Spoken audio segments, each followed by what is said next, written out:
how did you manage doing the courses while dealing with your daytime job? Was it hard? Was it easy? Daniel, do you want to kick us off? Yeah.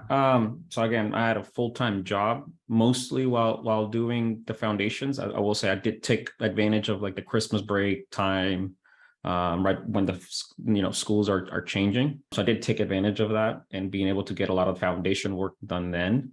But once once I was in CJ, and there was still work to be done, I just basically did it. I just knew that once I finished school and I came home, kind of what I did was all CJ related stuff. And almost most of the weekends I would do CJ related stuff as well. So I just make sure that I separated the two, but I still did both of them. So it is a little bit of extra work that you have to put in while you're a full-time, have a full-time job and you're learning all these skills and having to come up with the designs and everything and meet with your team. But it's definitely doable. And the good thing is, again, it's not like it's a whole year that you're doing two jobs. It's just that amount of time, either for foundations or CJ. But just make sure that I dedicated the time, like weekends was dedicated for CJ stuff. And after work, when I came home, after eating and all those things, I made sure that that's what I did in my off time. Yeah. So yeah, like I said, I worked full time throughout the entire process, foundations and Career Jumpstart, until I started my new job. And I worked in child welfare. So as I'm sure you all know, it's a very high stress environment, but I made it work. I would do the readings during like my lunchtime, and thankfully I was able to actually work remote. So, I was able to really squeeze some time in, but just do the readings during my lunch break.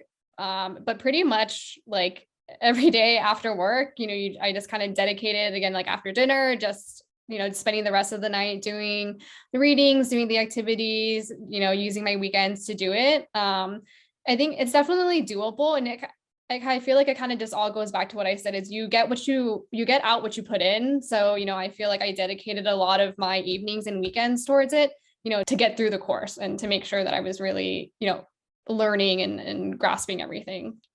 So during foundations, I worked full time, and I'll say it's a lot. It's doable, but it is overwhelming. Definitely, like time management is really important. Like pace yourself and just give yourself enough time to actually like be a person outside of it as well.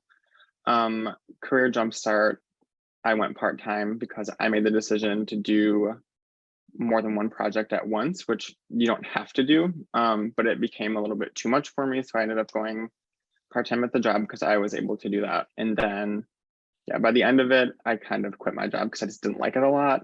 And I don't advise doing that, but I did end up quitting my job to like go full force into applying. But it's definitely doable, but it is overwhelming. So just give yourself a little bit of grace. Yeah, I think we have a good mix of people doing it full-time, like working full-time while doing the course, and then people that are either working part-time or like gig workers that are doing the course, as well as people that are not currently employed. I would definitely say we really don't recommend you quit your job, because then the stress on finding a job becomes like that much more, right? Like you don't want your livelihood to depend on like you finding a job, because then it becomes so much more stressful. Finding a job in this field can take time, right? Like we've seen like the best of the best students, it take them 4 months to find a job. And then somebody that maybe skill wise wasn't right up to that level, find a job in 2 weeks, right? So we have a lot of analytics that we put into place into the advice we give our students on how to find a job, but the market behaves differently. And sometimes it takes a little longer. So when you quit your job and you have like this much money left in your bank account to make it this many months, like it's just an extra amount of stress that nobody needs as they're trying to change careers, which is already stressful.